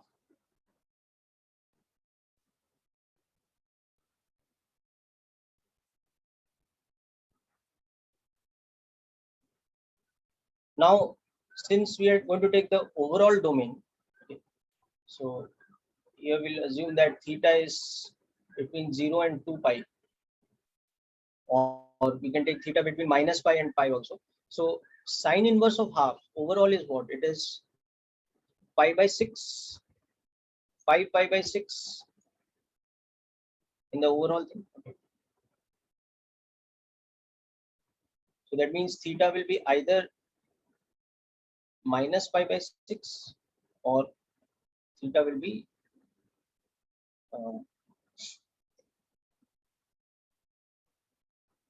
150 minus 30. Na? So 120 or 2 pi by 3.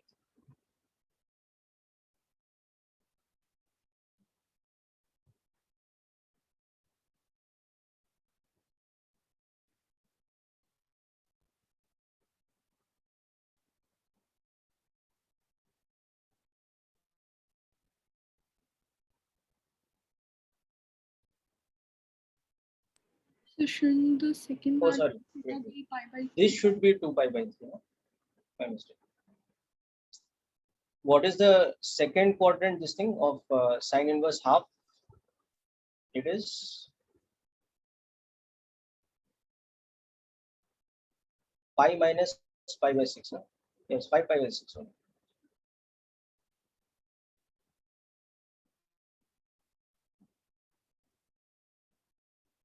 So this is pi by 2.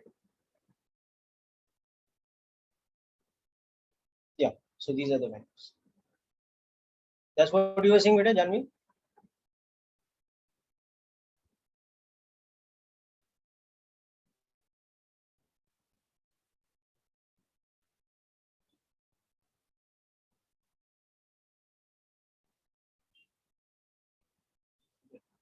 So now if I'm taking theta between 0 and 2 pi, I should not report it as minus pi by 6. So I should report this as 2 pi minus pi by 6. Fourth quadrant. Yeah. So this is a Q4 solution. This is a Q1 solution.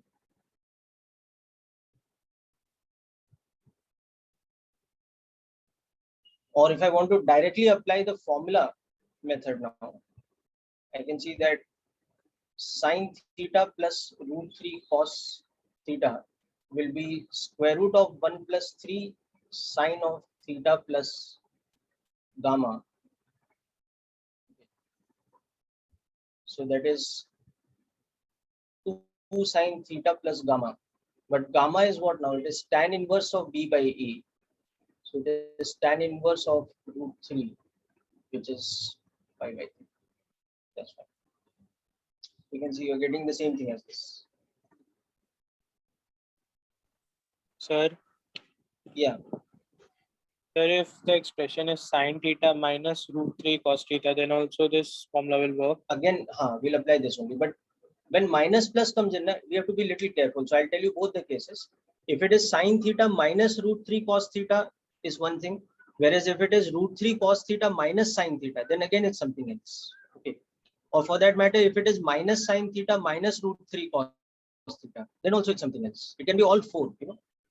The coefficients of sine theta and cos theta will give us solutions for that thing equal to 1, whether we take 1 and root 3 or minus 1 and root 3 or 1 and minus root 3 or minus 1 and minus root 3. But they'll be different things. Okay, sir.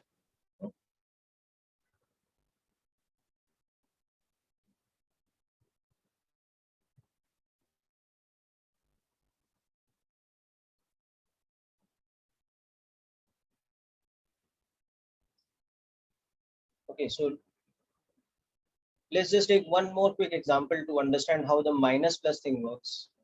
So now suppose we have something like this. We have 3 sine theta minus 4 cos theta is equal to, let's say, 0.5. Okay. We want to solve for theta.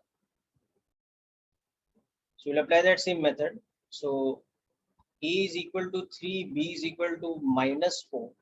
So root of a square plus b square will become 5. Okay. So this will become 5 into 3 by 5 sine theta minus 4 by 5 cos theta is equal to 1 by 0. Okay. Now we will take this 3 by 5 as as cos alpha. Okay. And about this, we have a choice. We can actually take minus 4 by 5 also, or we can take 4 by 5, but accordingly our formula will change. So if I take minus 4 by 5 as sine alpha, okay, then you can see sine alpha is negative and cos alpha is positive. So that means alpha is what? Alpha is tan inverse minus 4 by 3. Okay, but in which quadrant? Sine is negative and cos is positive. So it is quadrant 4. Correct? Yes. So alpha will be minus 53 degrees. Okay. So according to this, the left hand side of the equation should become root of a square plus b square sine of theta plus alpha, where alpha is tan inverse b by a. So going by that method, it is becoming 5 sine theta minus 53 degrees. This should be equal to 0.5. Okay. So in fact, instead of 0.5, let me make this 2.5. Okay. I wanted to solve for that. So I'll make this 2.5.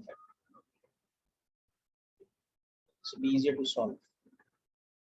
So that is telling me that theta minus 53 is sine inverse of half. Okay. Now that we just now saw is 30 degrees and 150 degrees, or pi by 6 and 5 pi by 6. Okay.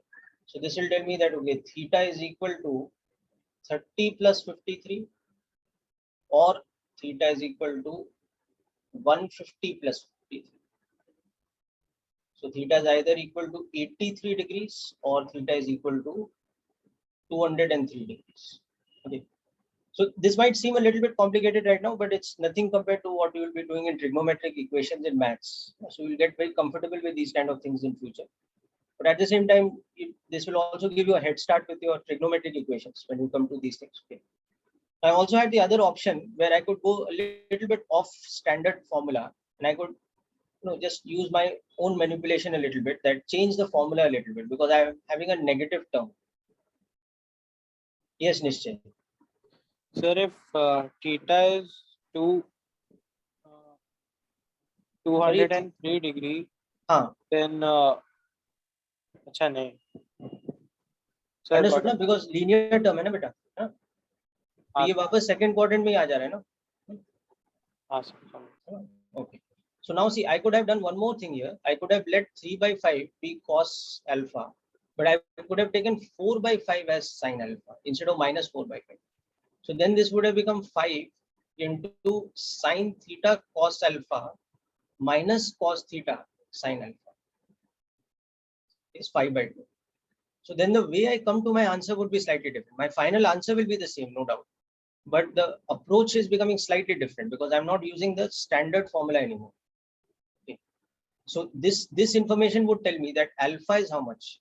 Alpha is tan inverse of 4/3 in first quadrant because both sine and cos are positive. So alpha is now 53 degrees. It's not minus 53 like it was here. Okay. But this term is becoming how much? It is becoming sine of theta minus alpha is equal to 5/2. So this is this where alpha is 53 degrees. Whereas this is sine of theta plus alpha, where alpha is minus 53 degrees.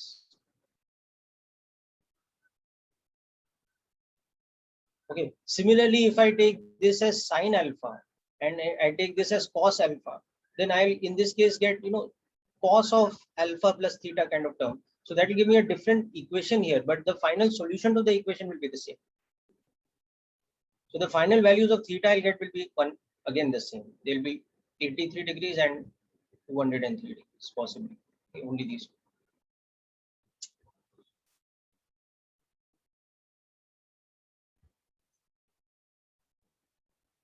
Okay, so hope this is clear, people. Yes.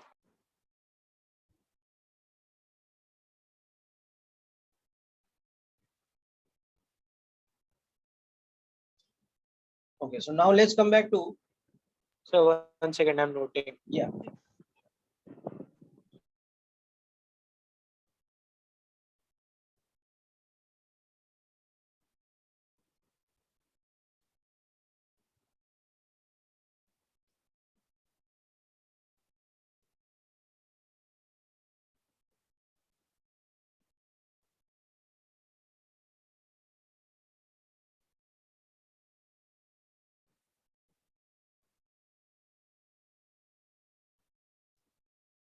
Yes, sir. Done. Okay.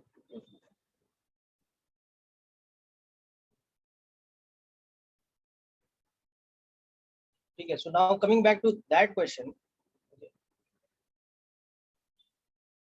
So we had that question where the function itself was what it was, sin x minus cos x. No? This was our function. Okay. So we could have even done this without using differentiation by just starting with this thing that it is a sin x plus b cos x, where a is equal to 1 and b is equal to -1. Okay. So now I'm going to put this up, but can you people try this and just reduce this to a single term of sine? Using Okay. that formula, no? Using this formula, just tell me what we get here and what we get here. Okay, just try this yourself. You can use the formula or you can use the steps, whichever thing you like. Okay.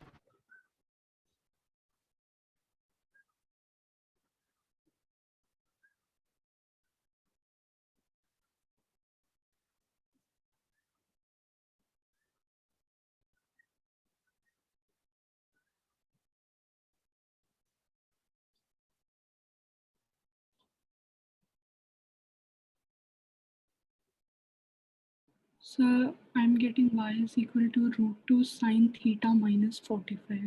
Yes, very good. You'll get √2 sine, in this case x, right? X minus 5/4.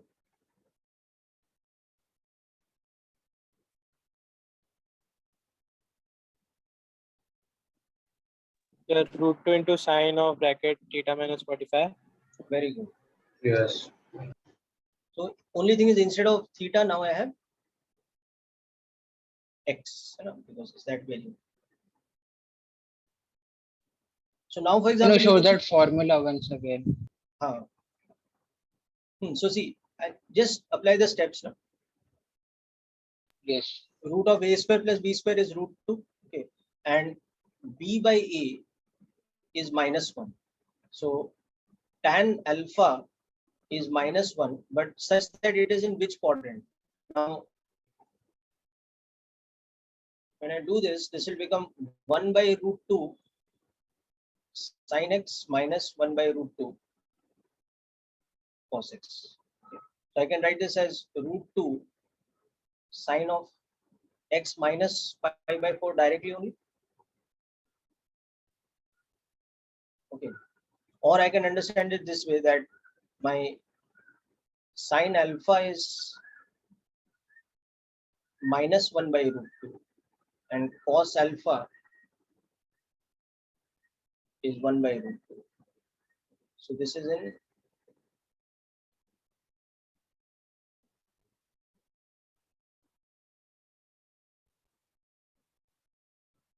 second quadrant. So it should be the fourth, right? Because Quadrant. Okay. So quadrant 4 tan inverse -1 will be -45 degrees or 315 degrees. Okay. Or pi by -pi by 4. Okay. So this is becoming this one.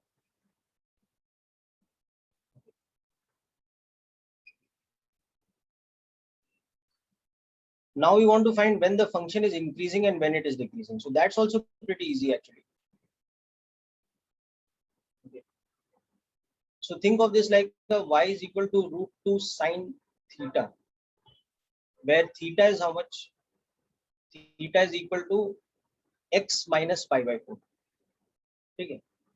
So y increases from 0 to root 2 for theta equal to 0 to pi by 2.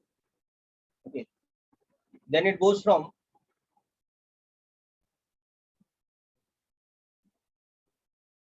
root 2 to 0 for theta equal to pi by 2 to pi. We'll convert this to x also. Okay. Then y continues to decrease from 0 to minus root 2. Okay.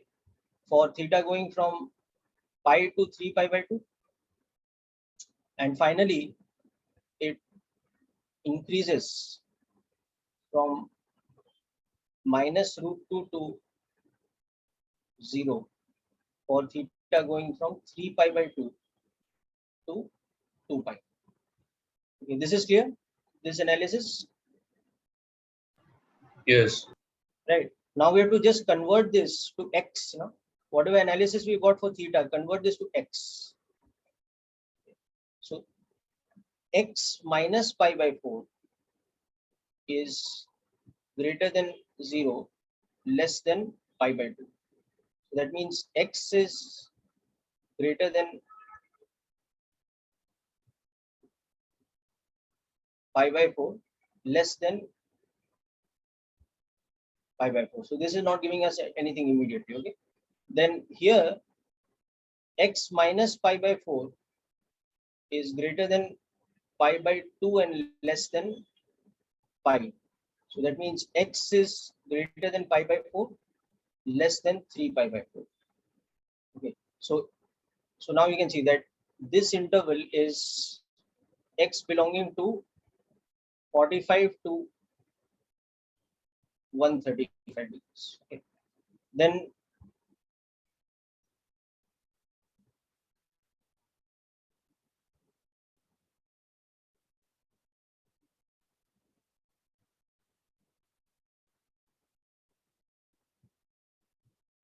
oh wait, I've done something wrong here. It's minus now. So can you Yeah, explain this y? Ajay, this part only. Yes, sir, this y part. Okay. तो ये तो sin x sin theta के behavior से आ रहा है ना. So see, I'm just replacing. This was my original y, x minus pi by 4, this thing. So I'm just replacing this thing over here. Okay, so I'm getting this. All right. This is clear ना बेटा? Up to here. Okay. Now see the behavior of y with respect to theta. वो हम कैसे देखेंगे? Sin theta का behavior के हिसाब से देखेंगे. Sin theta first goes from 0 to 1. 0 to pi by 2. Yeah, for theta 0 to pi by 2, sine theta goes from 0 to 1. हाँ. So y will go from 0 to root 2. अच्छा हाँ, √2 भी तो है multiplied. हाँ हाँ. ठीक है. But importantly क्या होगा, as sine theta is increasing, y is also increasing. Na? हाँ sir. The first quadrant sine theta increases, second quadrant it decreases, third quadrant it further decreases, no? And finally fourth quadrant it increases again. So this is the behavior of sine theta. So same will be the behavior of y also. You know? But the only difference is y's maxima here will be √2 instead of 1, and minima here will be minus √2. Yes sir, because of that constant √2 multiplier. Because of that multiplicative factor. You know? Okay. Sir. But now we have to interpret this in terms of theta. Sorry, in terms of x. So x क्या है? Or rather theta क्या है? Theta is x minus pi by 4. Minus pi by 4. So x minus pi by 4 is greater than 0 and less than pi by 2. So what this means that, so this implies that x is between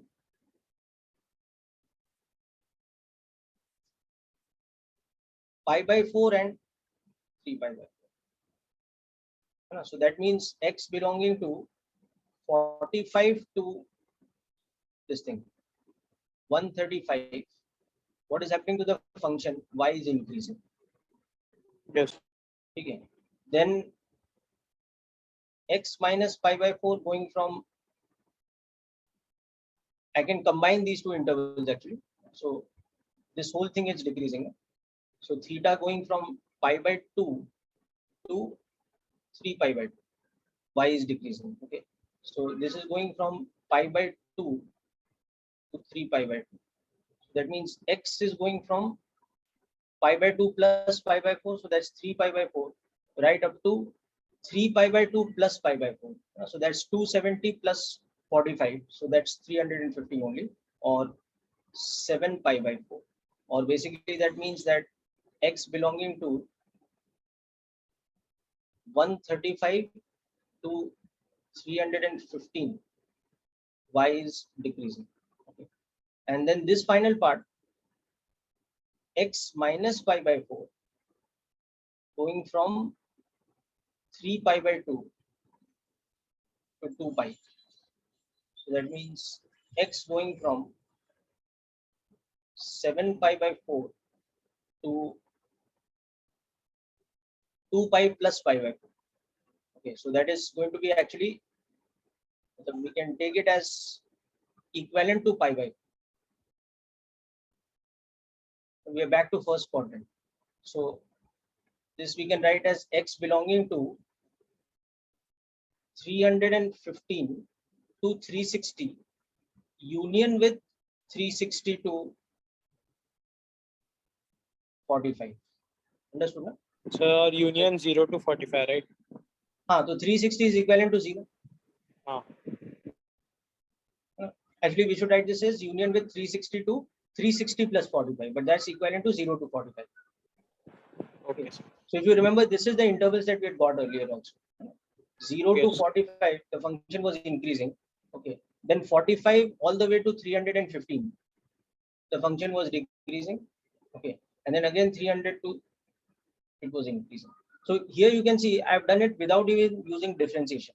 I've just used the formula of the, I've just used the graph of the sine theta function, but I've replaced theta with what? X minus pi by 4.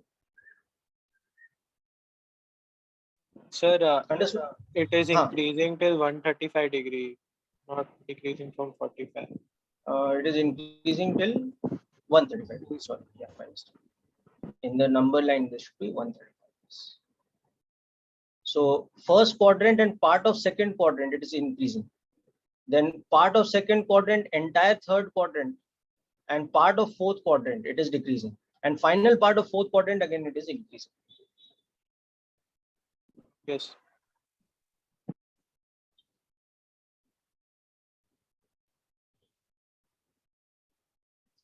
So, you know, this is going to be a method of solving or reduction of a trigonometric term which is linear in sine and cos into a single term. This is going to be very useful for us in entire physics, you know, various chapters, circular motion, then simple harmonic motion, waves, etc. So it's something that from the beginning, if you have a good grip of it, you will see that your problem solving and numerical analysis in certain chapters in physics will be quite simple with this. Okay. So when you come to this part in your trigonometrical equations and maths, now, make sure you practice a lot. Okay. I mean, not just from your maths point of view, but it's going to help you in physics also.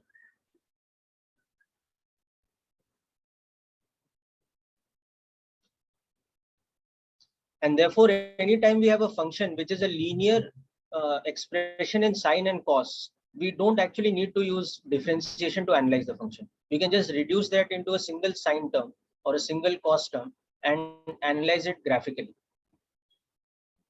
So, but what if we are given a tan and a cot function? Then what? Then again becomes complex because we cannot reduce it to a single term. You know? Okay.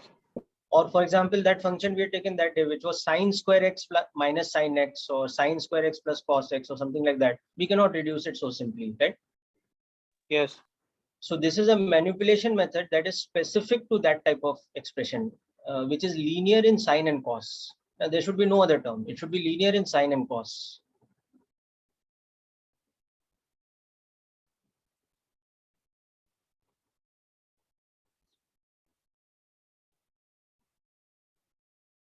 So I'm noting it. Yeah.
Sir, so in this question we are seeing from where the theta is increasing from 0 to pi by 2, and then putting the value of x in between that interval, the function will increase, right? This graph. So from this we are understanding that y is increasing. Okay. In the first quadrant for theta, that is theta from 0 to 90. Then second and third quadrant y is decreasing for theta, that is. So second and third quadrant, this entire thing, with respect to theta, y is decreasing. And then finally fourth quadrant again y is increasing. But when we convert that theta into x, the intervals change now because x is not theta, x is theta minus pi by 4. Yes. So that's how we are analyzing this part. Okay. So basically first we substitute the value of theta in between the intervals, and then from there we find x, the intervals of x.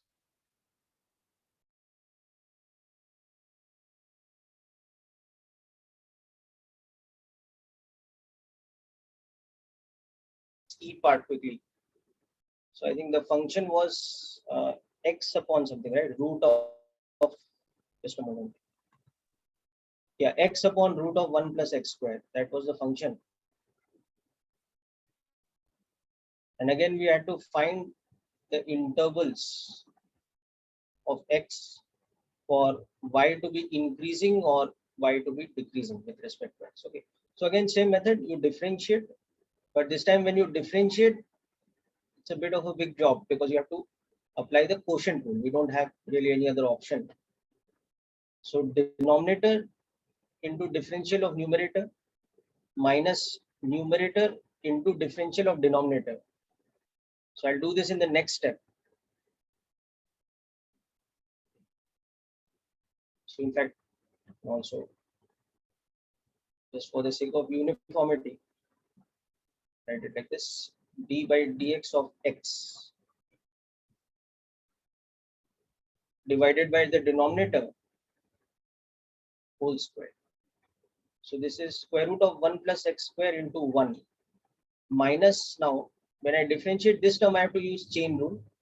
So derivative of something to the power half is 1 by 2 times square root of that, okay, into differentiation of this quantity inside, which is 2x.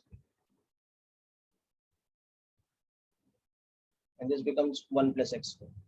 So for this differentiation, I have used this, that, differentiation of square root of 1 plus x square. I'm thinking of it like a differentiation of f of gx.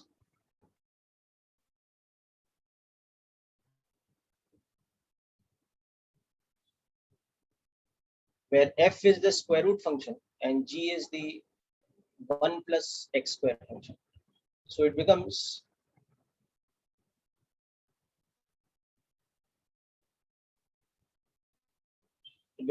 derivative of f applied to g into derivative of g. Now derivative of f is what? 1 upon 2 times square root of. Okay. So that's how we get this. Sir, Yes. in the right side, the last step, how did you get 2x? Exactly. Now g prime x kya hai? Gx is 1 plus x square. Got it? Now there's a chain rule Okay, step. okay, yes, sir. Understood? Yes, sir. So there's a small chain rule step over here. No? This one, this is by chain rule. So this term, your first term, 1 by 2 root of 1 plus x square. This is your f prime of gx term. So this term over here, this is actually your f prime of gx. And your 2x term is nothing but g prime x. So if you can't do it directly the way I've written over here, don't worry about that yet. Just do it by the step-by-step method of chain rule that we've done. With practice, you will get it, how to do it directly.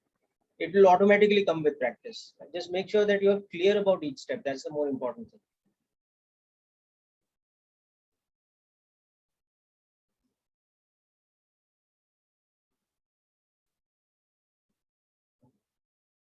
Now take LCM. So this will become 1 plus x square minus x square divided by root of 1 plus x square. Whole thing divided by 1 plus x square. So that becomes 1 upon 1 plus x square to the power 3 by 2. So a lot of effort goes into getting the differentiation, but once you get the differentiation, it's something very easy to analyze. You can see that it's always positive. Dy by dx is greater than 0 in fact. In fact, you can see that its value will be between 0 and 1 for all real values of x. Or you can say for x belonging to minus infinity to plus infinity. Dy by dx is positive. In fact, not only positive, it will be between 0 and 1. As x squared tends to infinity, dy by dx tends to 1. And as for x square equal to 0 or x equal to 0, dy by dx tends to 1.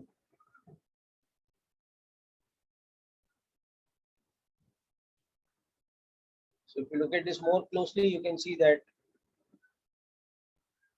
dy by dx is greater than equal to, sorry, greater than 0. Never actually becomes 0 because x has to tend to infinity for dy by dx to tend to 0. less than equal to 1. So not only is it positive numbers always, but it's always positive numbers that are less than 1.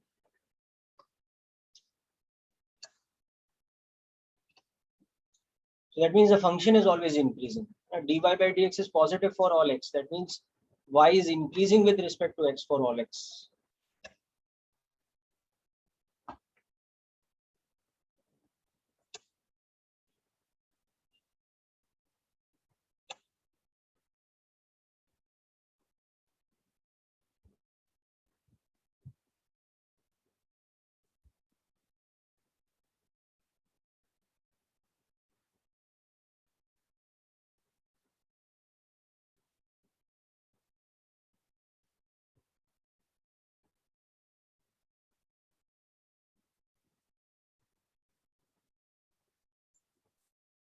Yes, sir. Done. Okay, done now? Yes. Okay, so as a final analysis in this, we understand that since dy by dx is greater than 0 for all values of x, that means y is increasing with respect to x. Okay, for all x or for the entire number line.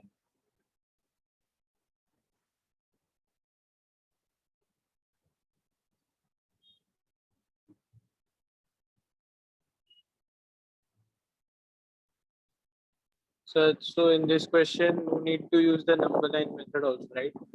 We need to use a No need to use a number line method also, right? not really needed, no, because you can see that x square is a non-negative term, no? Yes, sir. No, so it's not factorized into anything at all. No? It's like just got a single x square term. Okay. Yes, sir. So it will always be positive. Yes, sir. Okay. So you'll also understand why this happens actually, that if you visualize the graph of y equal to x upon square root of 1 plus x square, no? You can see that this graph has a behavior like this.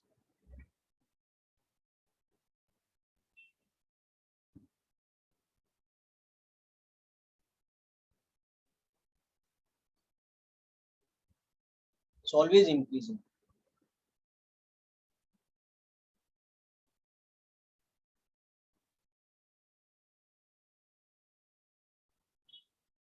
It's not like a straight line graph, but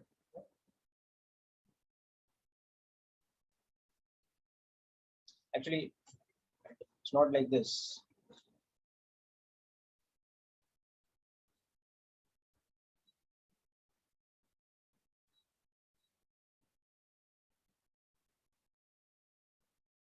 Almost tends to become horizontal, but not quite horizontal. And similarly, almost tends to become horizontal, but not quite horizontal. So why this happens is that if you think of this just in terms of values of x, no?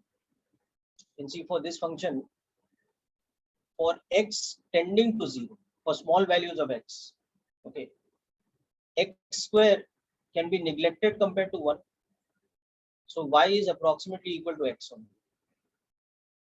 So for a region near the origin, for small values of x,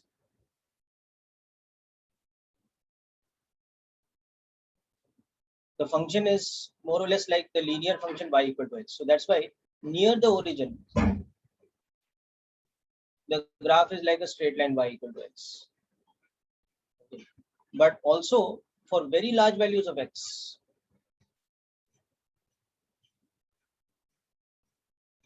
for x tending to plus infinity, you will see y tends to become plus 1.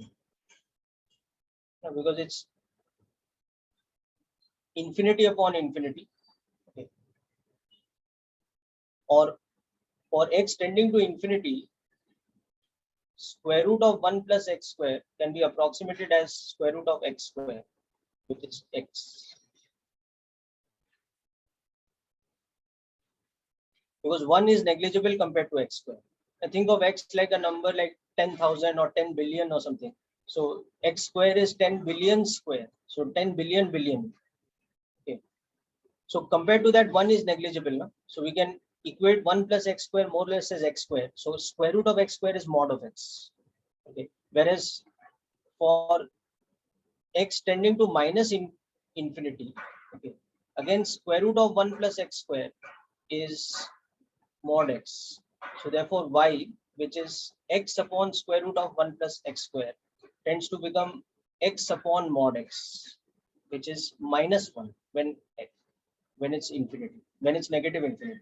Yes, Nishya. Sir, but here the slope is 1, right? But here you have drawn the graph as it's becoming flat. But it should not be 0, right? It should be 1. No, I'll tell you. Okay. It's not the slope that I'm drawing. No? If you talk about the slope, now remember what was the slope? The slope was this. 1 upon 1 plus x squared to the power 3 by 2. So what is happening when x is very large to the slope? It's tending to 0. Okay, sir, I got it. I got confused. So this thing always confuses. You know, when you look at the graph, the difference between the value of y and the slope of the graph, this is a little bit confusing always. So one has to keep track of it. So the function is this actually. You know? Whereas the slope of the function dy by dx, that one was 1 upon 1 plus x squared to the power 3 by 2. So you can see that the slope is equal to 1 at x equal to 0. Okay. And the slope tends to 0 as x squared tends to infinity. So that means x tends to plus infinity or x tends to minus infinity. It tends to become a flat line. Okay. So once again, I mean, being able to analyze the graph and all that is a little bit of advanced calculus. So it's like it is going to take some experience and a lot of practice. But at this stage, what is important for us is that a simple thing like we want to find the interval where the function is increasing or decreasing. We should be able to analyze that quite easily from the derivative of the function. So when I differentiate this function, even though it's a lengthy problem, but I'm getting the differentiation finally as a function I understand.